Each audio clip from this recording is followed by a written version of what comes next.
Hello everyone, welcome back. Today we explore ABO Blood Grouping Techniques and how they protect patients during transfusion and clinical testing. Accurate blood grouping prevents transfusion reactions, guides safe blood matching, and is essential for diagnostics in hospitals and blood drives. We will cover 4 common methods: slide, tube, microplate, and gel card. For each, we explain principle, steps, interpretation, and pros and cons. First, understand the core principle. Antibodies and antisera bind specific A or B antigens on red cells. Binding causes visible agglutination where present. We'll show close-up reactions, step-by-step instructions, and tips to reduce errors like contamination or weak reactions. Stay focused on technique and controls. Let's begin with the fastest and simplest method commonly used in the field: the slide technique. The slide technique is rapid and ideal for emergencies or donation camps. It gives immediate visual results within seconds to minutes.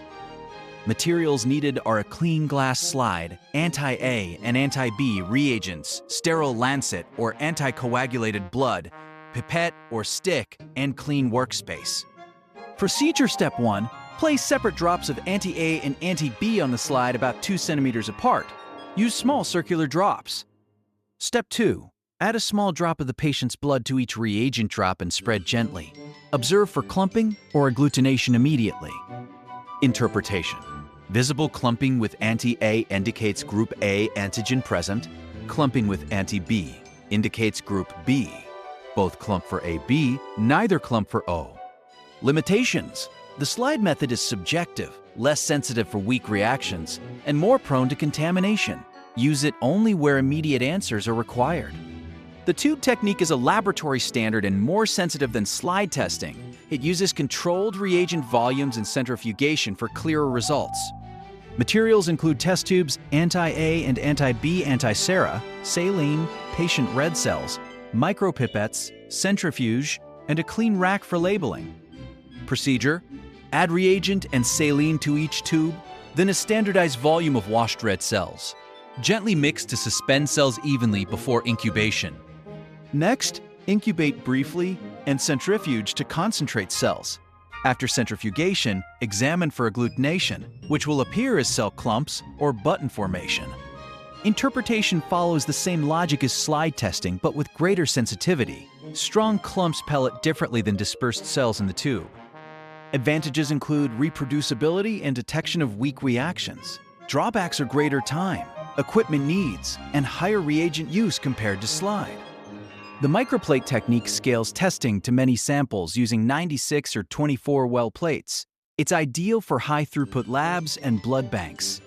Materials include microplates, antisera, multi-channel pipettes or automated dispensers, sample diluent plate reader or visual inspection system, and controls. Procedure: load antisera into designated wells, add patient red cells at standard dilution, then mix. Use consistent timing and volumes across the plate. Read results visually or with a plate reader that detects agglutination or optical density changes. Record positive wells for A or B reactions.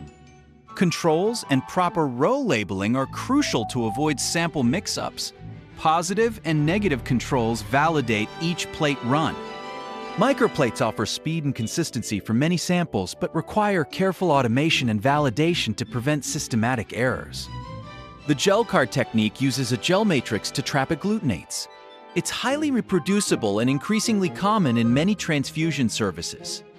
Materials include prefilled gel cards with anti-A and anti-B columns, diluent, patient red cells, micropipettes, and a centrifuge designed for cards. Procedure: dispense reagent and red cells into card columns. Incubate briefly if required, then centrifuge. Agglutinates remain at the top or within the gel column. Interpretation is objective. Visible red cell banding or trapped clumps indicate positive reactivity. Clear cells at the bottom indicate negative results. Gel cards combine sensitivity, reproducibility, and ease of documentation. Limitations include cost and requirement for specific consumables and equipment. Summary recap: Slide is fastest, tube is standard and sensitive, microplate is high throughput, and gel card offers reproducible, documented results. Use controls and good technique.